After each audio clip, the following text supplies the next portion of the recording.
Good morning, children. Pastor Steve here.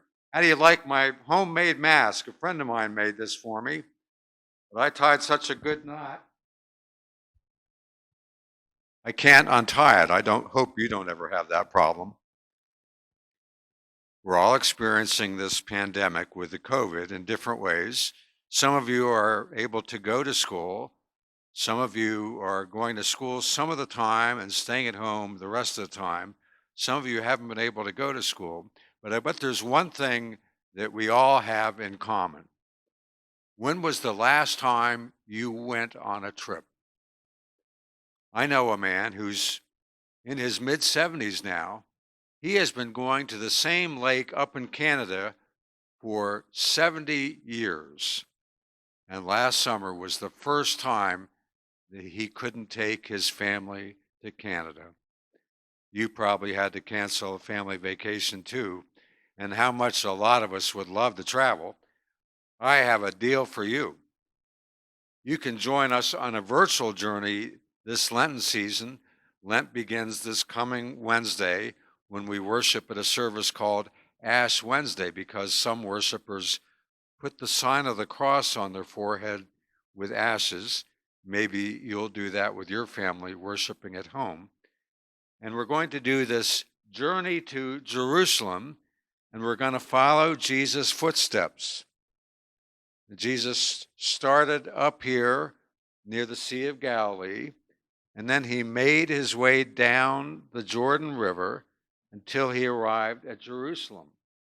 And along the way, we're going to see the people that Jesus encountered and explore those stories. Some of the stories that we're going to be hearing about go like this. Jesus and the boy's father who was sick. The man said, "Lord, I believe, help my unbelief." He wanted more belief, more faith. And then there was the time when Jesus encountered the rich man, and the rich man had all this money, but he still felt empty inside. He wanted to know what he needed to do to get to heaven. And then Jesus spent some time with his two disciples, James and John, sons of thunder they were called, and they're having an argument about who is the greatest. Did that ever happen to you at school?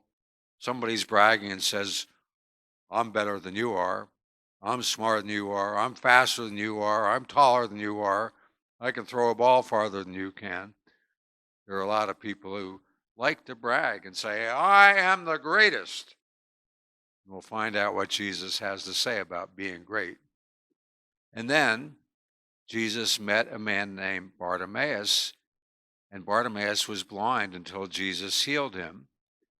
And then Jesus encountered the crowds on Palm Sunday, and they laid their clothes and their palm branches on the road as Jesus traveled on. And it was a big parade, and you're going to have an opportunity to do that next month during the Easter egg hunt. We're going to have palm branches, and you can wave them just like the people did on Palm Sunday. And then we come to that special week in the Christian year. Jesus is in Jerusalem. It's a special religious festival called the Passover. And in the upper room on a service we call Maundy Thursday, he gathered with his disciples around a table for a meal. And there he said, "I'm going to make you a new promise." And he told the disciples to break the bread and to lift the cup to remember his promise, even as Jesus died on the cross. And then Good Friday is anything but good because we remember how Jesus suffered, how terribly he suffered on the cross and died. And then there's Easter, because on the third day, Jesus rose again. So that's our journey from all the way up here at Mount Hermon and Caesarea Philippi and the Sea of Galilee, all the way down to Jerusalem, and all the people Jesus met along the way. And I hope you'll join us on that journey.